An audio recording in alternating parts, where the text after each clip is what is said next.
दोस्तों स्वागत है आपका एरोडाइट कंपटीशन क्लास में।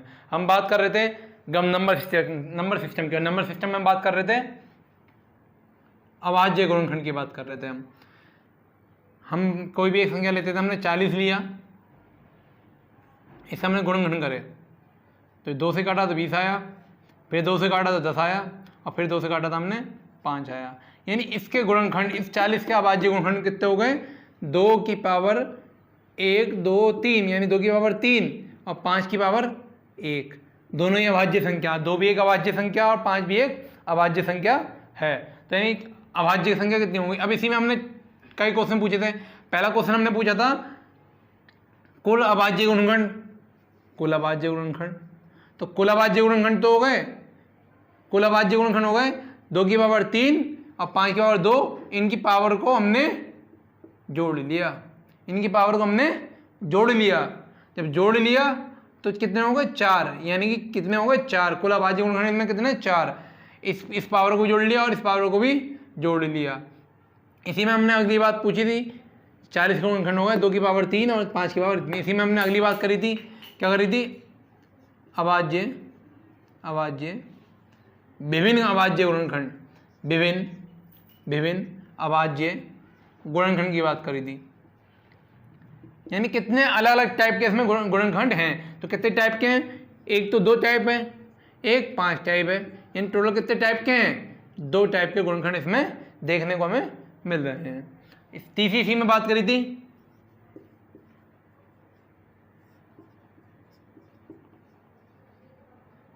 विषम अभाज्य गुणनखंड, विषम अभाज्य गुणनखंड।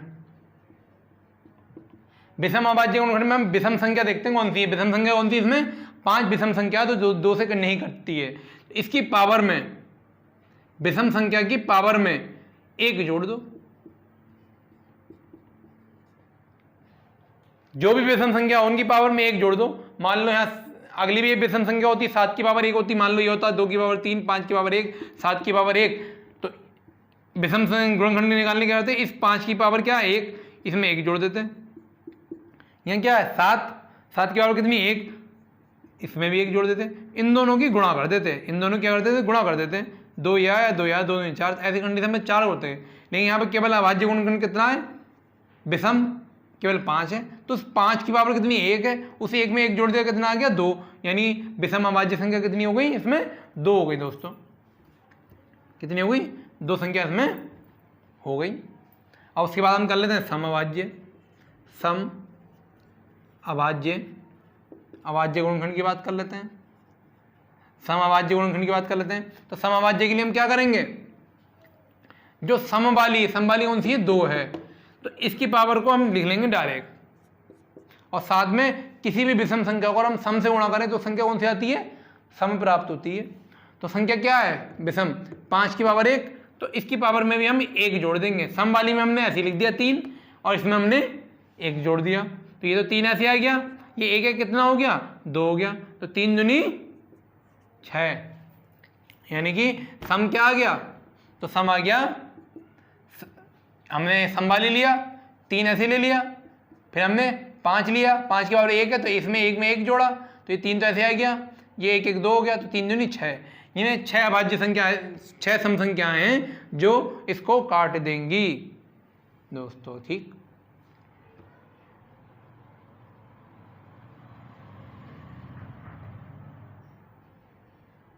अब एक क्वेश्चन और पूछा था हमने, कुल गुणनखंड कितने होंगे? कुल गुणनखंड पूछे। तो कुल गुणनखंड में हम क्या करते हैं? पावर में 1 जोड़ देते हैं, पावर में 1 जोड़ देते हैं और फिर मल्टीप्लाई कर देते हैं। जैसे 2 की पावर 3 है, इस 2 की पावर 3 में मैंने 1 जोड़ दिया, फिर गुणा करके मैंने अगली संख्या ले ली। अगली संख्या क्या? 5 है। 5 की पावर कितनी है? 1। तो इस 1 में 1 जोड़ देते हैं, ये कोई भी संख्या उसमें 1 जोड़ देते हैं। 3 और 1 4 हो गया, और 1 और 1 2 हो गया, और मैं करता हूँ तो 4 दूनी 8 हो गया। यानी कुल गुणनखंड कितने हैं? 8 हैं, जिसमें से 2 तो हो गए विषम और 6 हो गए सम। 2 विषम और 6 सम मिला के कितने हो गए? 8 हो गए। तो 8 कुल में आ गया। ठीक, उसके बाद हमने कहा था अभाज्य गुणनखंड का योगफल, कुल अभाज्य गुणनखंड का योगफल, कुल कुल गुणनखंड या हाँ कुल गुणनखंड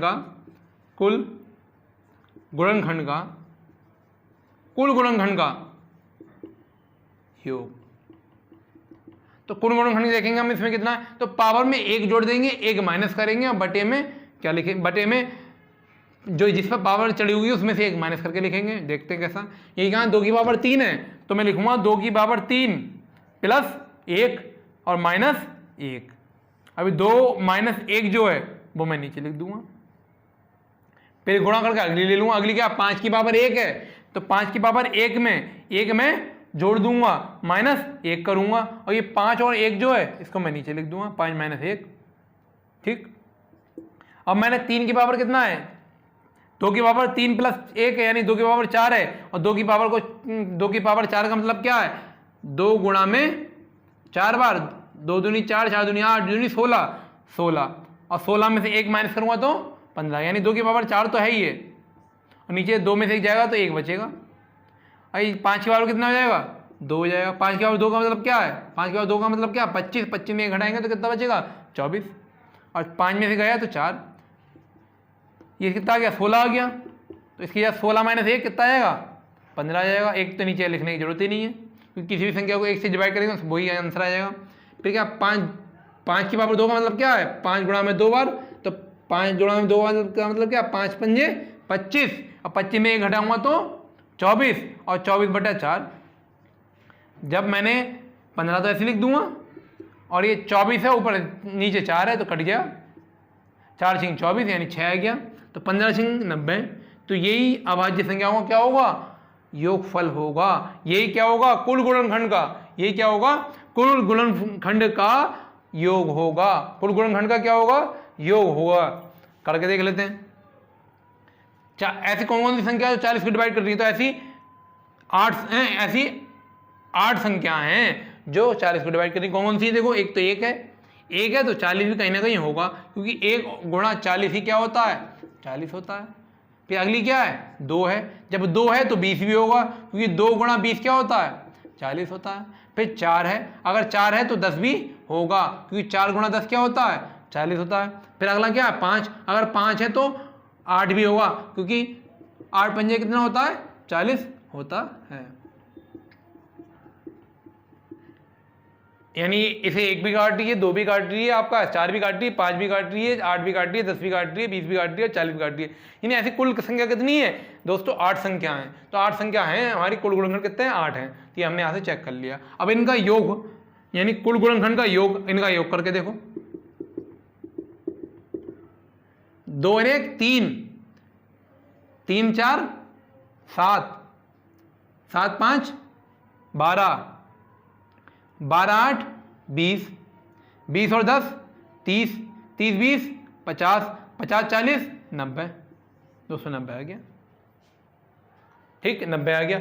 हाँ अब ये प्रोसेस कितना लेंथी हो गया, ये प्रोसेस लेंथी हो गया। तो हम डायरेक्ट क्या करते हैं पावर में 1 जोड़ते हैं माइनस 1 करते हैं, बटे में जो फिगर आती है 2 माइनस 1 को नीचे लिखा, अगली फिगर में अगले की पावर में 1 जोड़ा 1 माइनस करा, और जो फिगर होती है उसको नीचे लिख दिया 5 माइनस 1, और इसको सॉल्व करने के बाद जो आता है वो ये क्या आता है कुल गुणनखंड का योगफल निकल के हमारा आता है। तो हमने यहाँ से चेक भी कर लिया कि हमारा आंसर राइट है हमारा आंसर। ठीक, आगे हम एक और उदाहरण सीधा ले लेते हैं, यही बातें पूछ लेते हैं। स्क्रीनशॉट लेना चाहते हैं आप लोग ले सकते हैं।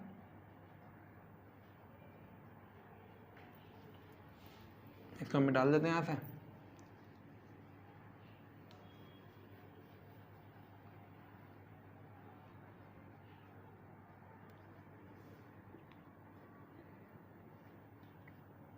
अगर आपने हमारी वीडियो नहीं देखी हो तो प्ले लिस्ट में जाकर हमारी सारी वीडियो देख सकते हैं। बिल्कुल जीरो से शुरू करी है हमने मैथ कहाँ से शुरू करी है, मैथ हमने बिल्कुल जीरो से शुरू करी है, एकदम जीरो से शुरू करी है हमने गणित। अब हम संख्या ले लेते हैं। मान लो हमने संख्या ले ली 132। जब 132 को मैं 2 से काटूंगा तो 2 छिंग 12, 2 छिंग 12। फिर मैंने 2 से काटा तो कितना गया 3 3, फिर मैंने 3 से काटा कितना आ गया 11। तो यानी गुणनखंड क्या हो गए 2 की पावर 2 क्योंकि 2 2 बार है, 3 की पावर 1 और 11 की पावर 1। ठीक, अब पहला ये इसी पे मैं पहला क्वेश्चन पूछता हूँ, कुल अभाज्य गुणनखंड कितने हैं? तो कुल अभाज्य गुणनखंड इनकी जो पावर होती है, पावर जुड़ गई, घात जुड़ गई, यानी घात जुड़ गई, घात या पावर इसमें जुड़ जाती है। पावर क्या हो जाती है इसमें? जुड़ जाती है। जोड़ देते हैं या फिर जोड़ देते हैं, लिख दें जोड़ देते हैं। तो पावर क्या है? 2 1 1। तो पावर कितनी है? 2 1 1, इन्हें जोड़ देते हैं तो कितना आ गया? 4। यानी इसमें कुल अभाज्य गुणनखंड कितने हैं? 4 कुल अभाज्य गुणनखंड इसमें देखने को हमें मिलते हैं। अब बात करते हैं विभिन्न अभाज्य गुणनखंड। विभिन्न अभाज्य गुणनखंड कितने प्रकार के अभाज्य गुणनखंड है? तो इसमें हमने चेक करा, एक तो 2 है, एक 3 है और एक 11 है, यानी 3 टाइप के। एक तो 2 है, एक 3 है और एक 11 है, यानी 3 टाइप के इसमें गुणनखंड देखने मिलते हैं। एक 2 है, एक 3 है, एक 11 है, यानी कितने टाइप के देखने मिलते हैं इसमें? 3 प्रकार के इसमें हमने देखने को मिलते हैं। तो कितने प्रकार के इसमें? 3 प्रकार के। अब आगे बात कर लेते हैं विषम अभाज्य गुणनखंड। विषम 2 से भाग नहीं होने वाले, तो 3 2 से भाग नहीं होगा और 11 2 से भाग नहीं होगा। ऐसे कितने गुणनखंड है? तो 3 की पावर 1 है, ठीक, तो इस 1 में 1 जोड़ देंगे। फिर 11 की पावर जो भी हो, जो अगले की पावर हो 1 है, तो इस 1 में भी 1 जोड़ देंगे, इन दोनों की कर देंगे गुणा। इस 3 की पावर विषम वाले नहीं दोस्तों, क्योंकि पूछ रहा है विषम अभाज्य गुणनखंड, तो विषम 3 है और विषम 11 है, तो इस 3 की पावर में 1 जोड़ दिया, इस 11 की पावर में 1 जोड़ दिया, दोनों की गुणा कर दी।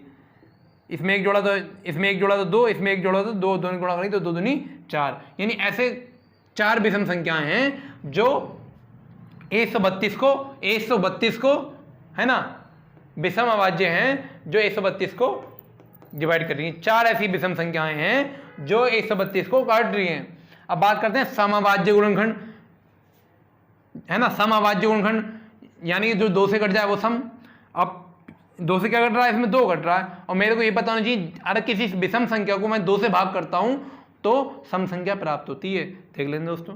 अब मान लो मैंने कोई भी एक विषम संख्या ली, 9 एक विषम संख्या है, इसको किसी भी सम संख्या से मैंने भाग करा। आप कहते हैं सर 8 से कर दो, तो मैंने 8 से करा, 9 72। फिर मैंने 11 ले लिया, ये भी एक विषम संख्या है, मैंने इसे किसी भी सम संख्या से करा, मैंने मान लो 6 से करा, देखो सम संख्या आया। तो यानी किसी भी विषम संख्या को अगर सम संख्या से हम गुणा करते हैं तो हमें सम संख्या प्राप्त होती है। तो सम संख्या क्या है?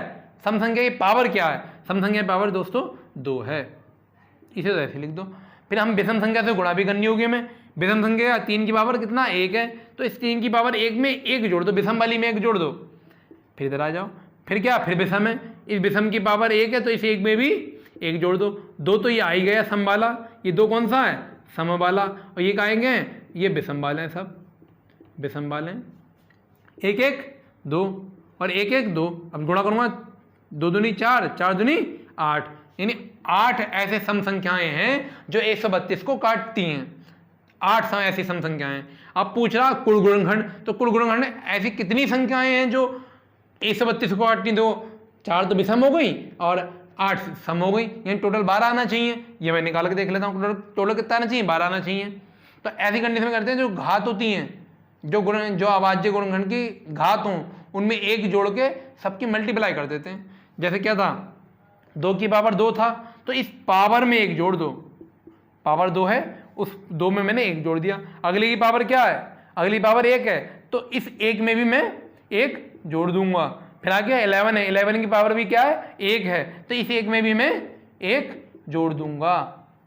ये निकालते हैं कुल गुणनखंड निकालने के लिए। तो 2 और 1 3, 1 1 2, 1 1 2, 3 दूनी 6 और 6 दूनी 12, 12। देखो दोस्तों, 4 विषम और 8 सम और 8 4 12, ठीक, 12 आ गए। उससे बात कर लेते हैं हम कुल गुणनखंडों का योग। कुल गुणनखंडों का योग, कुल जितने भी गुणनखंड होंगे उनका योग। उनके योग के लिए क्या करेंगे? जो भी पावर होगी उस पावर में 1 जोड़ेंगे, -1 करेंगे, और बटे में जो संख्या होगी उसमें से 1 माइनस कर देंगे। देखते हैं कैसे। यहाँ पे क्या है? इस बार मैं इसको यहाँ साफ लिख देता हूँ। 2 की पावर 2 है, 3 की पावर 1 है, 11 की पावर 1 है, ये है।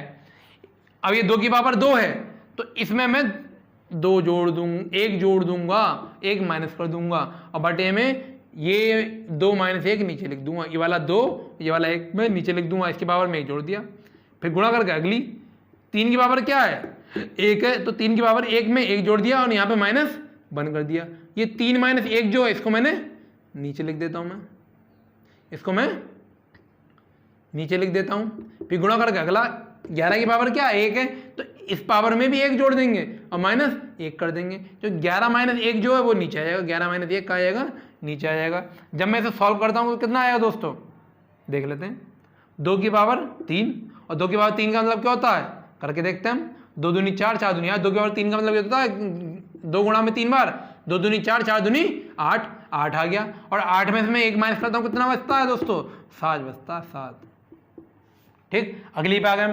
3 की पावर 2, 3 की 1 और 1 2, 3 की पावर 2, 3 की पावर 2 का मतलब क्या होता है 3 गुणा में 2 बार, 3 गुणा में 2 का मतलब 3 3 9, और 9 में से मैं 1 घटाऊंगा तो कितना बचेगा मेरे पास 8, और यहाँ ऊपर 8 आ गया दोस्तों, ऊपर कितना आ गया 8 आ गया, नीचे कितना आएगा, ऊपर कितना आ गया 8 आ गया।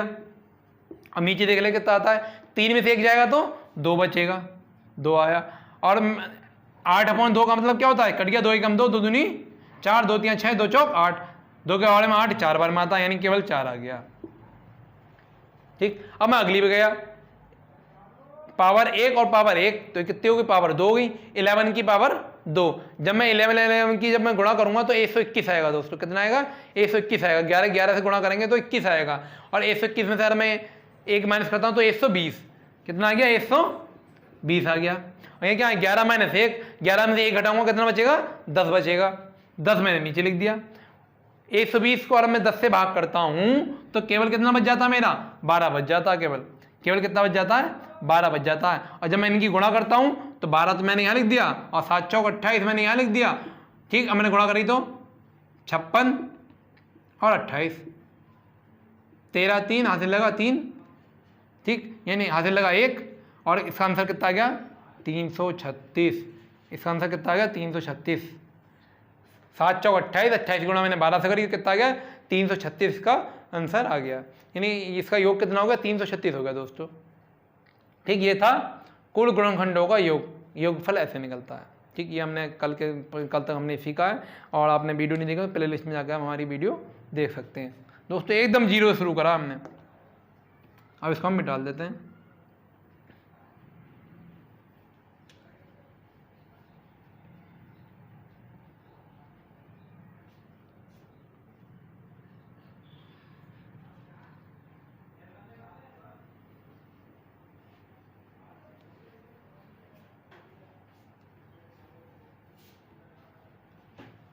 अब बात कर लेते हैं, आज इकाई के अंक की बात कर लेते हैं।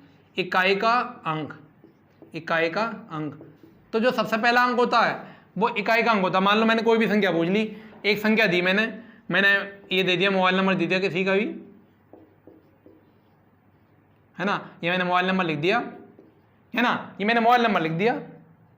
अब मैं पूछूंगा इकाई का अंक क्या होगा, तो आप कहेंगे सर इसमें जो इकाई का अंक है वो 4 होगा, क्योंकि जब हम इकाई अध्याय करते हैं तो पहला हमारा इकाई होता है, पहला हमारा इकाई होता है। इस मोबाइल नंबर में मैं पूछ लेता हूँ इकाई का अंक क्या था, इस मोबाइल नंबर में इकाई का अंक 4 है, और इस मोबाइल नंबर में ढाई का अंक 7 है।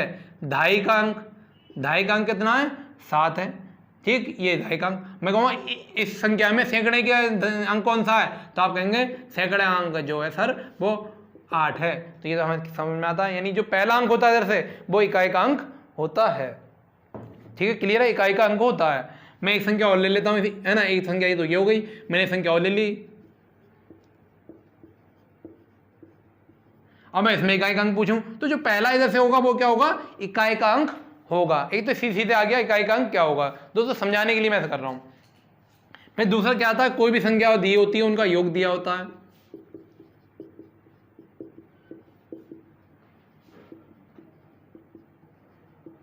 एक से लेके 9 तक की संख्याओं का योग में इकाई का अंक क्या होगा, तो हमने इन्हें जोड़ेंगे, इन्हें जोड़ के हमारा कितना प्राप्त होगा 45 प्राप्त होगा। इस 45 में इकाई का अंक कौन सा है, तो इस 45 में जो इकाई का अंक है वो ये 5 है। तो इस 45 में इकाई का अंक क्या है 5 है। तो इसमें कोई इकाई का अंक पूछ ले, इनका टोटल में इकाई का अंक पूछ ले तो कितना है 5 है दोस्तों। अब इसी में क्या होता है, गुणों का गुणा में आ सकता है, ये क्या में आ सकता है, गुणा में आ सकता है।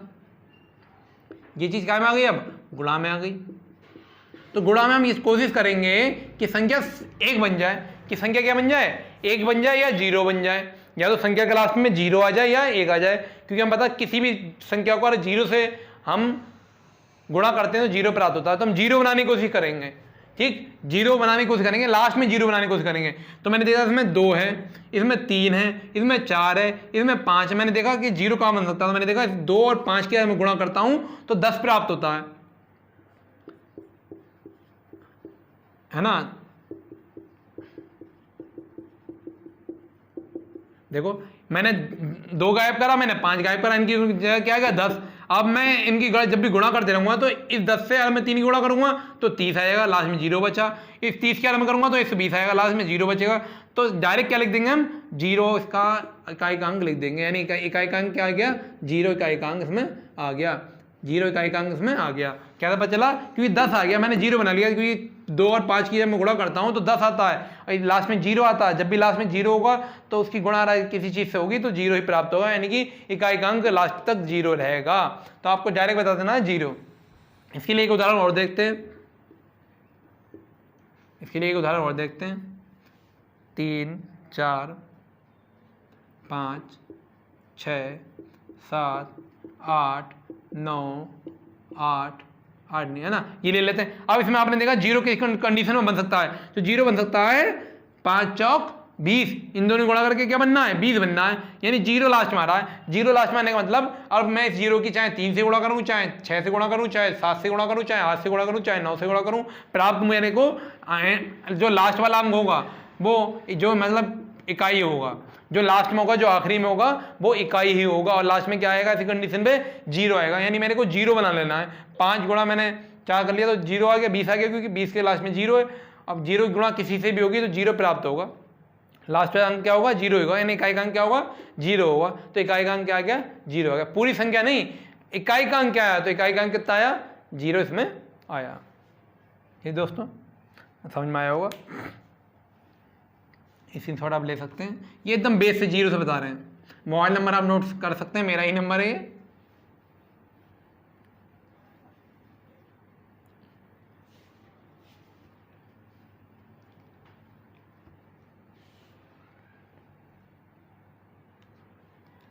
उससे हम बात कर लेते हैं संख्याओं को जोड़ें, किसी बड़ी संख्या में पावर बड़ी है, बहुत बड़ी संख्या है दी गई है, बहुत बड़ी संख्या, और उसके ऊपर बहुत बड़ी पावर दी गई है, और पूछेंगे अब इकाई का अंक बताओ, तो उस बड़ी पावर के ऊपर मैं उसको गुणा में उतनी बार लिखना पड़ेगा, तो मैं तो बहुत लेंथी हो जाएगा।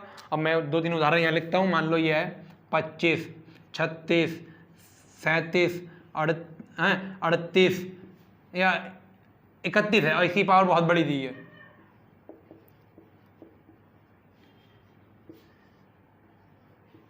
ये दी है। अब मैं इनसे पूछ रहा हूं, आपसे पूछ रहा हूं, इसमें इकाई का अंक बताओ, इसमें इकाई का अंक बताओ। तो आप कहेंगे सर किसी की पावर 1 हो, जब 1 में पावर कुछ भी हो, 1 की पावर कुछ भी हो तो 1 ही प्राप्त होगा। जब 1 की पावर कुछ भी हो तो 1 ही प्राप्त होगा। तो 1 की पावर कुछ भी हो तो 1 ही प्राप्त होगा, तो डायरेक्ट बता दूंगा 1।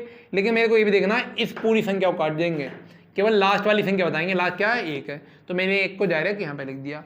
और कोई भी संख्या कुछ इतनी बड़ी पावर हो, पूरी पावर को काट देंगे, केवल लास्ट की 2 बचा कर रखेंगे। 2 क्या है, 34 है। 2 क्या है, 34 है, यानी 1 की पावर 34, और 1 की पावर कुछ भी हो, 1 की पावर कुछ भी हो तो मेरे को 1 ही प्राप्त होता है। क्यों पता है, 1 की पावर 5 का मतलब क्या हो गया, 1 की पावर 5 मैं मान लेता हूँ, तो 1 की पावर 5, 1 एकम 1 एकम 1 एकम 1, ऐसे 34 बार होगा, तब भी आना ही 1 है। यानी 1 की पावर कुछ भी हो तो इकाई का अंक क्या होगा, 1 ही प्राप्त होगा। तो यानी इकाई का अंक कितना, 1। एक सवाल हम और देख लेते हैं इसी टाइप का। मान लो संख्या तो कुछ भी दी है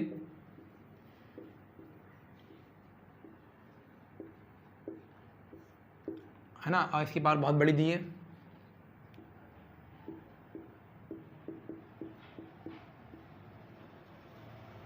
ये दी है। अब मैं पूरी संख्या से मतलब नहीं रखूंगा, मैं केवल मतलब रखूंगा जो यहाँ पे पहली संख्या है, और यहाँ पे पूरी संख्या से मतलब नहीं रखूंगा, केवल लास्ट की दो संख्या होंगी उनसे मैं मतलब रखूंगा।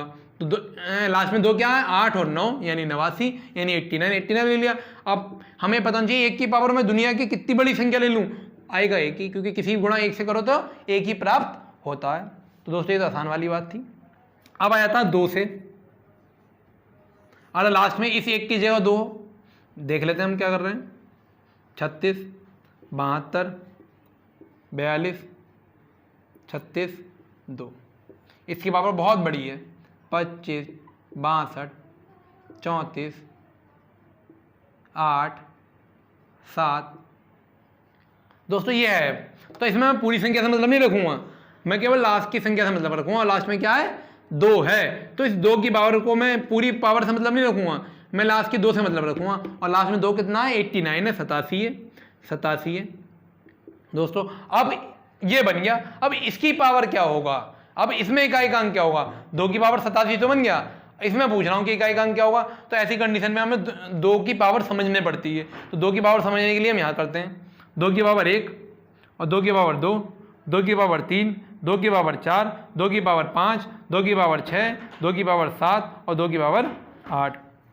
2 की पावर 1 का मतलब क्या है, 2, 2 की पावर 2 का मतलब क्या है, 4, 2 की पावर 3 का मतलब क्या है, 8, 2 की पावर 4 का मतलब कितना है, 16, 2 की पावर 5 का मतलब कितना है, 32, 2 की पावर 6 का मतलब कितना है, और 7 का मतलब कितना है, 128, और 8 का मतलब कितना है, 256, 256। तो मैंने एक चीज़ देखी, यहाँ 2 के बाद कितना आया, 4 आया, 4 का बाद कितना आया, 8 आया, 8 का बाद कितना आया, 6 आया। यानी ये लाइन बननी, इधर भी देखो, 2 के बाद 4 आया, 4 के बाद 8 आया, 8 के बाद 6 आया। यानी कि हर 4 के बाद ये संख्या रिपीट होती है, हर 4 के बाद संख्या रिपीट होती है। यहाँ 2 के बाद 4 आया, 4 के बाद 8 आया, 8 के बाद 6 आया, 4 खत्म। फिर अगली देखो, 2 के बाद 4 आया, 4 के बाद 8 आया, 8 के बाद 6 आया। देखो यहाँ भी 2, यहाँ भी 2, यहाँ भी 4, यहाँ भी 4, यहाँ भी 8, यहाँ भी 8, यहाँ भी 6, यहाँ भी 6। यानी मुझे पता चल गया हर 4 संख्या के बाद संख्या रिपीट होती है। इसलिए पावर को हम 4 से भाग कर देते हैं। पावर को किससे भाग करते हैं, 4 से भाग करते हैं। पावर कितनी, 87। जब 87 को मैं 4 से भाग करूंगा तो 4 दूनी 8, खत्म हो गया। मैंने 7 उतार लिया, जब मैं करूंगा तो 4 एकम 4, शेषफल कितना बचा, 3, शेषफल कितना बचा, 3। तो यानी मैं 2 की पावर 3 का मतलब कितना हो जाएगा, 2 की पावर 3, जब 2 की पावर 3 होती कितना प्राप्त होता है, 8 प्राप्त होता है। जब 2 की पावर 3 होती है तो कितना प्राप्त होता है, 8 प्राप्त होता है। तो यानी इकाई-अंक यहाँ कितना हो गया, 8 हो गया। कैसे हो गया, इसको मैंने काय से भाग दे दिया, 4 से भाग दे दिया, और 4 से भाग देने पर शेषफल कितना बच गया, 3 रिमाइंडर बच गया, 3 शेषफल बच गया। यानी 2 की पावर 3 का मतलब 8, तो 2 की पावर 3 आया, 2 की पावर 3 का मतलब 8 आंसर इसका हो गया। ठीक, यानी इकाई-अंक इसमें कितना हो गया, 8 हो गया। ठीक है दोस्तों, अब एक सवाल मैं और लिख देता हूँ 2 के ऊपर ही, तो कितना हो गया, इकाई-अंक 8 हो गया। आप लोग स्क्रीनशॉट ले सकते हैं।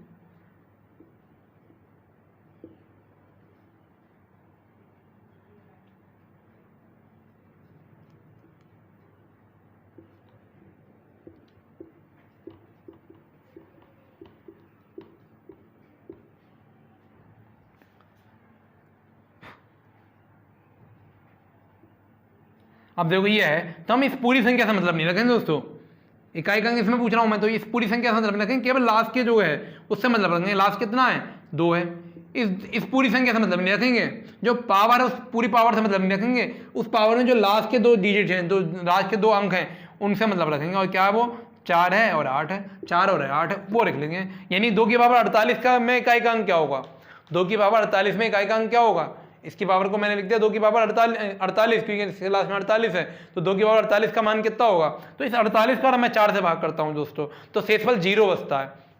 और शेषफल 0 का मतलब चौथी संख्या, शेषफल 0 का मतलब चौथी संख्या, और चौथी संख्या में लास्ट में कितना आता है, 6 आता है। ठीक, कितना आता है, 6 आता है। दोस्तों यहाँ एक समझने की वाली बात है, जब मैं इस 48 को 4 से भाग करता हूँ, इस 48 को मैं 4 से भाग करता हूँ, तो 4 एकम 4 आता है, 8 ऐसे डाल लेता हूँ, 4 दूनी 8, यानी पूरा पूरा कट जाता है, कोई रिमाइंडर नहीं बचता, कोई शेषफल नहीं बचता है। जब कोई शेषफल नहीं बचे तो चौथी संख्या, और चौथी 2 की पावर जब भी कोई भी हो तो चौथी संख्या में रिपीट क्या होता है, 6 रिपीट होता है। तो यानी इसका इकाई-अंक कितना हो गया, 6 हो गया। 6 क्या होगा, इसका इकाई-अंक हो गया। 6 इसका क्या हो गया, इकाई-अंक हो गया दोस्तों।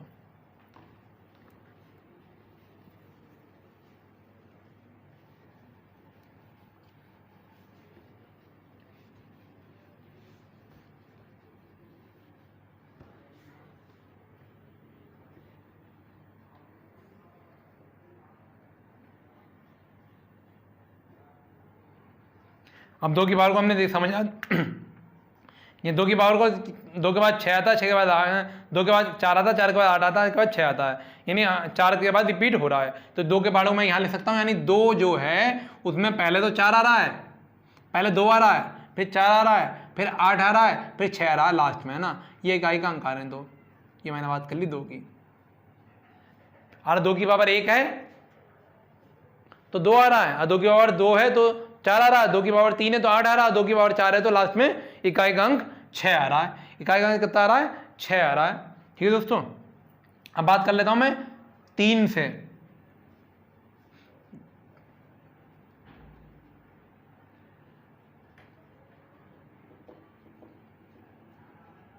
3 दिया 9, 9 दिया 27, 27 दिया 81, और मैं 3 के बाद 5 कर देता हूं तो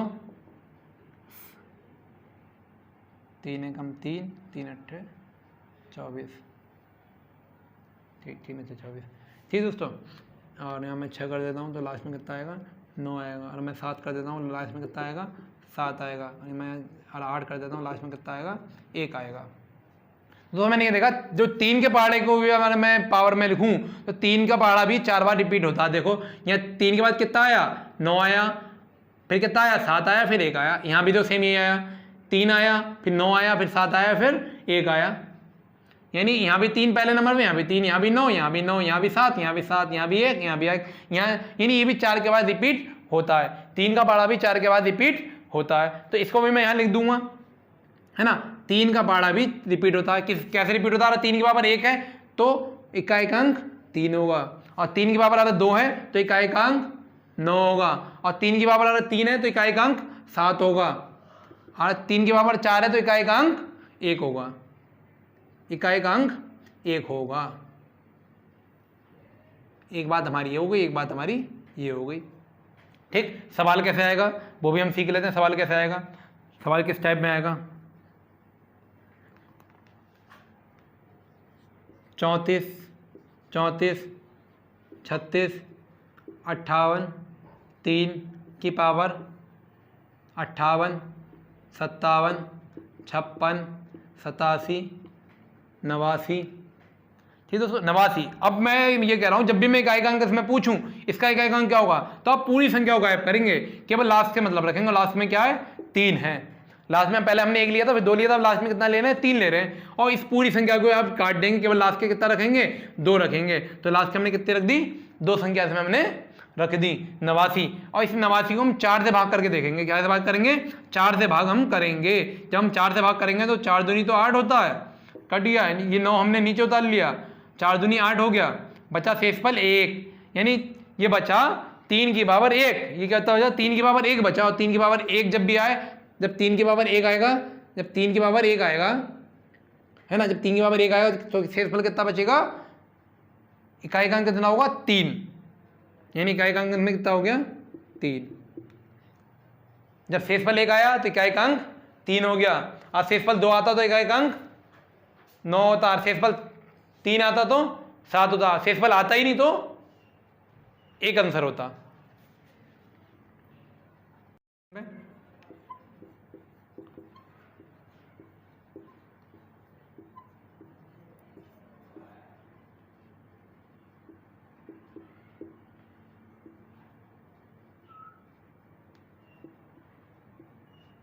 दोस्तों ये आ गया, यानी इस तो पूरी को काट दो, पूरी को सर काट दो, और ये 3 ऐसे आ जाएगा। ठीक, और इस पूरी को भी काट दो, और इस 60 को ऐसे हमने लिख दिया। ठीक, यानी 3 की पावर 60, और जब मैं 60 को 4 से भाग करूंगा तो पूरा पूरा कट जाएगा, पूरा पूरा कट जाएगा तो आंसर इसका कितना हो जाएगा? 1 हो जाएगा, क्योंकि 3 की पावर 4 होता तो लास्ट में इकाई का अंक कितना होता? 1, तो इकाई का अंक कितना हो गया? इसमें 1 हो गया। ठीक है दोस्तों,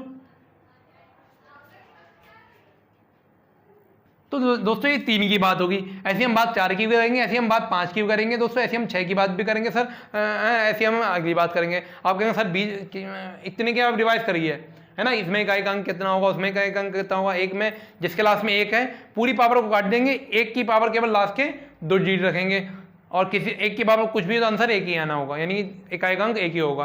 अब हम 2 की बात करी थी, तो 2 में जो भी है लास्ट में 2 ही होगा, तो उस 2 की पावर जो भी हो उसकी पावर केवल लास्ट की 2 रख लेना, और शेषफल 1 आया तो आंसर 2 होगा, और शेषफल 2 आए तो आंसर 4 होगा, शेषफल 3 आया तो आंसर 8 होगा, शेषफल नहीं आया तो 6 होगा।